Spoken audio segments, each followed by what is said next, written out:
দক্ষিণ দিনাজপুর জেলার তপন ব্লকের ৬ নম্বর তপন চণ্ডীপুর গ্রাম পঞ্চায়েতের উদ্যোগে মঙ্গলবার স্থানীয় এলাকার বেশ কিছু দুস্থ ছাত্রছাত্রীদের হাতে পাঠ্য বই তুলে দেওয়া হলো।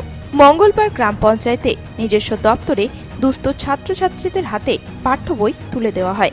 উপস্থিত ছিলেন ৬ নম্বর তপন চণ্ডীপুরের প্রধান সাবিনা টুডু, উপপ্রধান রাহুল সরকার, অফিস সেক্রেটারি প্রলয় কুমার দাস ও পঞ্চায়েতের সমস্ত সদস্য সহ অন্যান্য বিশিষ্টজনেরা।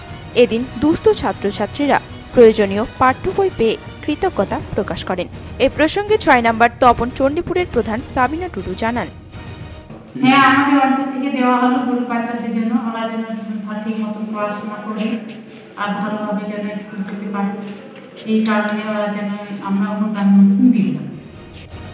এই প্রসঙ্গে ৬ নম্বর তপন চণ্ডীপুরের উপপ্রধান রাহুল সরকার জানান, আজকে যে বইগুলো দেওয়া হলো সেটা কি জন্য দেওয়া হলো বাচ্চাদেরকে?